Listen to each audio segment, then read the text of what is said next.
आज की इस मूवी की कहानी इतनी ज्यादा सस्पेंसफुल है ना, जिसकी स्टोरी शुरुआत में आपको बताकर मैं इस मूवी की एंजॉयमेंट आपकी बर्बाद नहीं करना चाहता हूँ। और ये मूवी सिर्फ एक रात के ऊपर ही है और एक रात के अंदर इस मूवी में क्या क्या कांड होते हैं वो देखकर आप लोग काफी ज्यादा हैरान हो जाओगे। तो चलिए आपका बिना टाइम वेस्ट करे इस वीडियो को स्टार्ट करते हैं। तो कहानी की शुरुआत में हमें एक एनी नाम की लड़की को देखने को मिलता है। दरअसल ये लड़की शादीशुदा है और इसका जो हस्बैंड है एक दूसरी सिटी में जॉब करता है और साथ ही वहीं पे रहा करता है। और फिलहाल यहाँ पे एनी अपने बॉयफ्रेंड राहुल से कॉल पे बात कर रही होती है। मतलब कि यहाँ पे एनी का एक दूसरे लड़के के साथ अफेयर चल रहा है जो कि कॉलेज डेज में उसका जूनियर था, लेकिन अब उसके साथ यहाँ पे उसका अफेयर चल रहा है। और इसके बाद हम देखते हैं एनी जो होती है राहुल को अपने घर बुलाती है और किस काम के लिए बुलाती है वो तो आप देखकर समझ गए होंगे। फिलहाल यहाँ पे जो राहुल है वो एनी को रिक्वेस्ट कर रहा होता है कि प्लीज आज रात को हम दोबारा से मिलते हैं, लेकिन यहाँ पे एनी राहुल को मना कर देती है क्योंकि उसके पीरियड्स चल रहे हैं। जिसके बाद राहुल एनी को कहने लगता है कि हम 15-20 दिन से एक दूसरे से नहीं मिले, अगर हम अगली बार एक दूसरे से मिलेंगे तो जरूर मेरे ऊपर पुलिस स्टेशन में तो एक रेप केस की अर्जी लगी होगी। जो सुनकर यहाँ पे एनी काफी ज्यादा हंसने लगती है। फिलहाल ये दोनों इसी तरीके से काफी देर तक ऐसी रोमांटिकली बातें करते रहते हैं। इसके बाद हमें एनी के फैमिली के बारे में दिखाया जाता है जहाँ उसके सास ससुर और साथ ही उसका बच्चा भी होता है। और यहाँ पे हमें एक और बात पता चलती है कि ये मूवी कोविड के टाइम पे बनी हुई है। इसका मतलब यह है कि 2019 का समय है और फिलहाल अभी पूरे इंडिया में लॉकडाउन लगा हुआ है। जिसके बाद हम एनी की सासू माँ को देखते हैं जिसकी यहाँ पे बीमारी के कारण तबीयत काफी ज्यादा खराब रहती है। उनकी देखभाल करने के लिए यहाँ पे उन लोगों ने एक ज्योति नाम की महिला को रखा हुआ है जो कि 24 घंटे यहाँ पे एनी की सासू माँ की देखभाल ही करती है।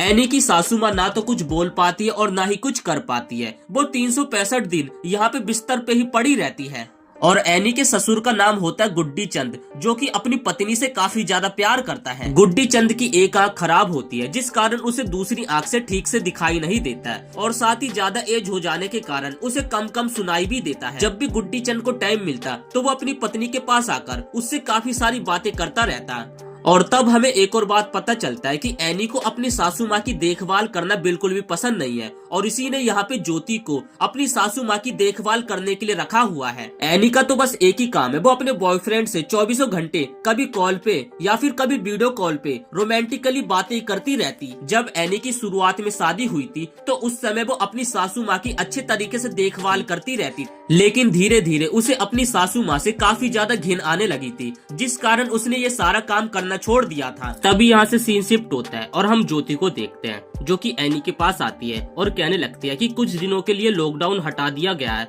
तो मैं अपने घर जाके घूम कर आती हूँ। और साथ ही वो यहाँ पे अपनी सैलरी भी मांग रही थी जितने दिनों तक उसने अभी तक काम किया था। तब यहाँ पे एनी को ना चाहते हुए ज्योति को जाने के लिए परमिशन देनी होती है और वो अपने मन में सोचने लगती है कि अगर ज्योति यहाँ पे वापस नहीं आई तो आखिर वो क्या करेगी। और साथ ही एनी को अपनी सासू माँ का भी बिल्कुल भी ख्याल रखने का कोई मूड भी नहीं था। खैर दूसरे दिन से ही एनी और कुट्टी चंद एनी की सासू माँ का ख्याल रखने लगते हैं। कुट्टी चंद यहाँ पे अपनी पत्नी की अच्छे तरीके से साफ सफाई करता है और साथ ही जो एनी होती है वो तो बस उसकी हेल्प कर रही थी। एक ही बिस्तर पे पड़े रहने के कारण एनी को अपनी सासू माँ के पास से काफी ज्यादा गंदी स्मेल आने लगती थी जिस कारण वो ठीक तरीके से खाना भी नहीं बना पाती थी और साथ ही उसे हर बार उल्टी भी हो जाया करती थी। और फिर एनी राहुल से बात कर रही होती है और उसे कॉल पे बता रही होती है कि आखिर इस बुढ़िया से मुझे कब छुटकारा मिलेगा। और फिर वो राहुल को कॉल पे ये बताती है कि मैं अपने बेटे को मायके भेज दूंगी और इस बुढ़िया का मुझे कुछ न कुछ तो बंदोबस्त करना होगा। ये सुनकर यहाँ पे राहुल भी काफी ज्यादा खुश होने लगता है और वो अपने मन में सोचता है कि अगर घर में ज्यादा लोग नहीं होंगे तो वो एनी से हर रोज रात को मिलने भी जा सकता है। और आज रात ये दोनों मिलने का प्लान बनाते हैं और साथ ही एनी भी यहाँ पे राहुल को ओके कर देती है। और तब अगले दिन सुबह होते ही एनी अपने बेटे को अपने मायके ले जाने लगती है और तभी रास्ते में उसे राहुल भी दिखाई देता है जो कि अपने दोस्तों के साथ गपशप करने पे लगा हुआ था। जब उस रास्ते से एनी अपनी कार से गुजर रही होती है तभी यहाँ पे राहुल का दोस्त एनी के बारे में कुछ उल्टा सीधा बोल देता है। मतलब कि यहाँ पे राहुल के दोस्त एनी के बारे में ऐसा कह रहे थे, एनी का दूसरे मर्दों के साथ नाजायज संबंध है, वो एक नहीं बल्कि उसका 10-10 लोगों के साथ नाजायज संबंध है और उसने खुद अपनी आंखों से देखा है। जो सुनकर यहाँ पे राहुल को काफी ज्यादा बुरा लगता है और वो कहने लगता है कि एनी ऐसी लड़की बिल्कुल भी नहीं। और ऐसे ही बातों बातों में राहुल और दूसरे बंदे की झगड़ा होने वाला होता है। तभी राहुल का बेस्ट फ्रेंड उसे अपने साथ वहाँ से ले जाता है। खैर रात होते ही यहाँ पे एनी राहुल को अपने घर पे बुलवा लेती है, जिसके बाद राहुल अपने दोस्त किरण के साथ एनी के घर पे उससे मिलने के लिए पहुंच जाता है। घर के पास पहुंचने के बाद राहुल अपने दोस्त किरण को बाहर ही खड़ा रुकने के लिए कह देता है और कहता है कि अगर कोई आएगा तो उसे बता देना। जिसके बाद राहुल एनी के घर में एंटर होने लगता है और तब यहाँ पे राहुल एनी के कमरे में आ जाता है। दरअसल यहाँ पे एनी ने राहुल के लिए पीछे का दरवाजा खोल रखा था और दोनों अब यहाँ पे काफी ज्यादा गर्म थे, क्योंकि वो दोनों कई दिनों बाद एक दूसरे से मिल रहे थे। जिसके बाद इन दोनों की यहाँ पे काफी देर तक बातें चलती रहती है और बातें हो जाने के बाद ये दोनों एक दूसरे के साथ एक्टिवेट हो जाते हैं। इसके बाद यहाँ पे एक दूसरे के साथ एक्टिवेट होने के बाद राहुल एनी से कुछ पूछने लगता है कि आखिर तुमसे इतनी ज्यादा बदबू क्यों आ रही है। जिस पे यहाँ पे एनी उसे बताने लगती है दरअसल लॉकडाउन से पहले हमारी केयर टेकर अपने घर चली गई थी और तभी अचानक से लॉकडाउन लग चुका है, जिस कारण वो वापिस नहीं आई, तो मुझे अपनी सासू माँ की ना चाहते हुए देखभाल करनी पड़ती है।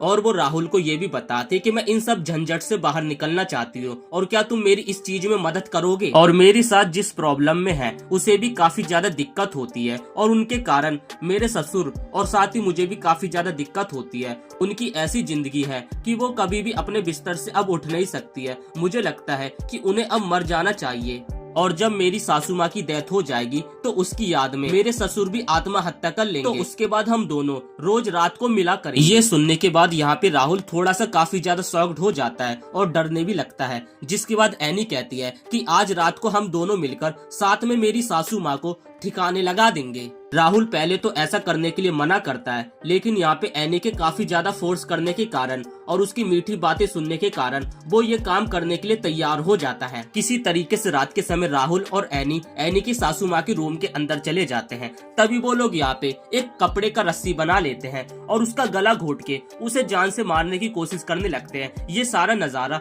यहाँ पे एनी की सासू माँ देख रही, लेकिन वो यहाँ पे कुछ भी नहीं कर सकती थी, क्योंकि उसके मुँह से हेल्प करने के लिए बिल्कुल भी आवाज भी नहीं निकल रही थी। और तब ये लोग कुछ ही देर में उस बुढ़िया की जान ले लेते हैं और जिसके बाद जो एनी होती है वो बाथरूम में आती है और अपना चेहरा साफ करती है। उसके बाद जो उसने गुनाह किया है उसके लिए रोने लगती है। और तब यहाँ पे एनी घबराते हुए राहुल के पास आती है। राहुल भी यहाँ पे काफी ज्यादा घबराया हुआ था। जिसके बाद राहुल एनी से पूछने लगता है जो हमने कांड किया है इसके कारण हमें कोई दिक्कत तो नहीं होगी ना आगे चल के। तब एनी राहुल को कहती है कि अरे तुम बिल्कुल भी मत घबराओ, हमने मेरी सासू माँ को मार दिया है। जैसी सुबह होगी तो सबसे पहले मैं अपनी सासू माँ के रूम के अंदर जाऊंगी और मैं काफी जोर जोर से चिल्लाने लगूंगी, जिस कारण लोगों को लगेगा कि मेरी सासू माँ की बीमारी के कारण डेथ हो चुकी है। तब राहुल एनी से पूछने लगता है लेकिन ये तो बताओ तुमने अपनी सासू माँ की पल्स तो चेक करी थी ना कि वो पूरी तरीके से मर चुकी है। जो सुनकर यहाँ पे एनी भी काफी ज्यादा घबरा जाती है, क्योंकि उसने पल्स तो बिल्कुल भी चेक नहीं करी। और तब वो दोनों घबराते और दोबारा से चेक करने के लिए एनी की सासू माँ के रूम के अंदर जाते हैं और जहाँ पर वो चेक करते हैं कि सच में यहाँ पे एनी की सासू माँ मर चुकी है। और जब वो लोग चेक करके उसकी सासू माँ के रूम के अंदर से जाने लगते हैं,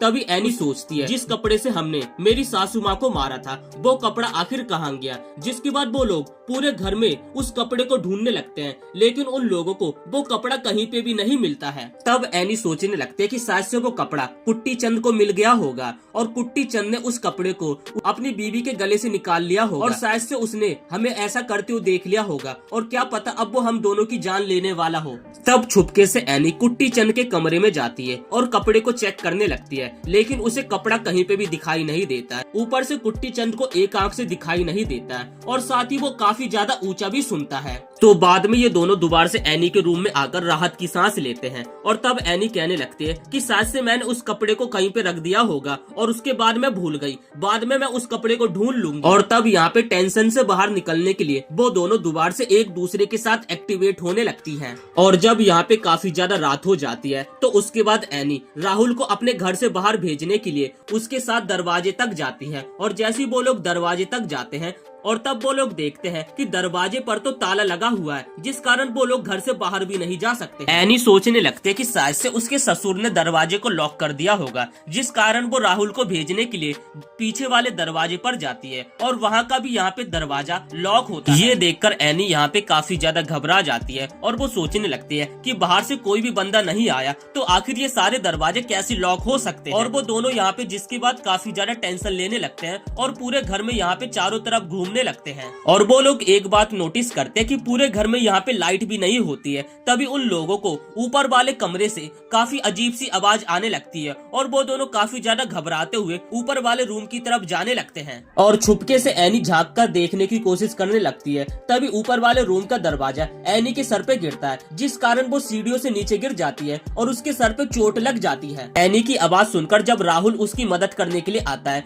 तभी अचानक से उसके पैरों में भी काफी जोर की चोट लग जाती है और वो दोनों यहाँ पे नीचे गिरे होते हैं। और तब एनी सोचने लगते कि जरूर हम दोनों को मारने के लिए किसी ने काफी तगड़ी साजिश रखी है और ये बंदा कोई और नहीं होता है बल्कि एनी का ससुर कुट्टी चंद होता है। इसके बाद हमें फ्लैशबैक की कहानी देखने को मिलती है जब एनी और राहुल एनी की सासू माँ को मारने के लिए उसके रूम के अंदर जाते हैं। तभी अचानक से यहाँ पे कुट्टी चंद की अपने रूम के अंदर नींद खुल जाती है, जिस कारण वो अपनी पत्नी को चेक करने के लिए उसके रूम के अंदर जाता है और तभी वो देखता है कि यहाँ पे उसकी पत्नी की मौत हो चुकी है, जिस कारण कुट्टी चंद यहाँ पे काफी ज्यादा रोने लगता है। और कुट्टी चंद अपनी पत्नी से काफी ज्यादा प्यार करता था। तभी वो नोटिस करता है कि उसकी पत्नी के गले पे एक फंदा बंधा हुआ है। इसका मतलब ये है कि उसकी पत्नी को जानबूझ के किसी ने मारा है और ये बात को यहाँ पे कुट्टी चंद समझ जाता है। जब यही बात कुट्टी चंद एनी को बताने के लिए जा रहा था तभी वहाँ पे एनी और राहुल एक दूसरे से बात कर रहे थे और एक दूसरे को हौसला दे रहे थे कि घबराने की कोई भी बात नहीं है, हम इस मैटर को सॉल्व कर लेंगे। और तब यहाँ पे छुपके से कुट्टी चंद इन लोगों की बातें सुन लेता है, जिस कारण उसे पता चल जाता है कि इन दोनों ने साथ में मिलकर यहाँ पे कुट्टी चंद की बीवी को मारा है। और जब दूसरी बार एनी और राहुल यहाँ पे कुट्टी चंद की वाइफ के रूम में उस फंदे को ढूंढने के लिए जाते हैं और इतने देर में यहाँ पे कुट्टी चंद एनी के रूम के अंदर आता है और वो चेक करने लगता है कि आखिर एनी के साथ ये बंदा कौन है। और जब वो यहाँ पे चेक कर रहा होता है तभी उसे यहाँ पे एक कॉन्डम मिलता है, जिस कारण उसे पता चल जाता है कि ये बंदा दरअसल एनी का बॉयफ्रेंड है और इसके साथ उसके नाजायज संबंध है।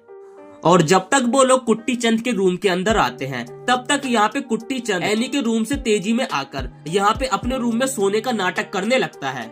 और जब वो लोग कुट्टी चंद के रूम से बाहर चले जाते हैं तभी यहाँ पे कुट्टी चंद अपने बेटे को कॉल लगाकर कहता है कि जल्दी से सुबह होते ही अपने घर के पास आ जाए। और इस कहानी में कुट्टी चंद ने अभी पुलिस वालों को कॉल नहीं किया है, क्योंकि कुट्टी चंद खुद अपनी पत्नी का बदला इन दोनों से लेना चाहता है। इसी कारण कुट्टी चंद ने अभी इन दोनों को काफी बुरी तरीके से घायल कर दिया है। और तब यहाँ पे एनी भी समझ जाती है कि ये सारा प्रोग्राम उसके ससुर का है और ये बात यहाँ पे वो राहुल को बताने लगती है। तब राहुल कहने लगता है कि फिर हम इस घर से कैसे बाहर जाएंगे। और तब एनी कहने लगते कि इस प्रॉब्लम से बचने का हमारे पास कुछ भी फायदा नहीं है। अगर हम इस घर से भाग जाएंगे तो कुट्टी चंद जाकर पुलिस वालों को बता देगा। इसका मतलब यह है कि कुट्टी चंद हमें पहले मारे, उससे पहले हमें कुट्टी चंद को ही मौत के घाट उतारना पड़ेगा। ये सुनकर यहाँ पे राहुल के तो एकदम होश उड़ जाते हैं और वो कहने लगता है कि अगर हमने कुट्टी चंद को मार दिया तो सारा गुनाह तुम्हारे ऊपर ही आ जाएगा। और तब एनी कहने लगती है कि हमें कुछ ऐसा सीन क्रिएट करना होगा जिस कारण कुट्टी चंद यहाँ पे अपनी बीवी की इस हालत को ना बर्दाश्त करते हुए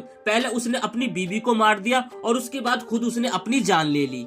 और कुट्टी चंद को जब हम मारेंगे तो हमें आत्महत्या का एक रूप देना होगा, जिस कारण लोग हमारी बातों पे भरोसा भी करने लगे। और यहाँ पे एक बात इन दोनों को नहीं पता थी कि इन दोनों ने जो कुछ भी यहाँ पे बात करी है कुट्टी चंद ने सारी बात यहाँ पे सुन लिया है। और अब इस मूवी में आगे क्या होने वाला है अगर आप लोग देखना चाहते हैं तो वीडियो को एक लाइक करके चैनल को सब्सक्राइब जरूर से कर देना, ताकि हम जल्द से जल्द आपके लिए नेक्स्ट पार्ट लेकर आ सके।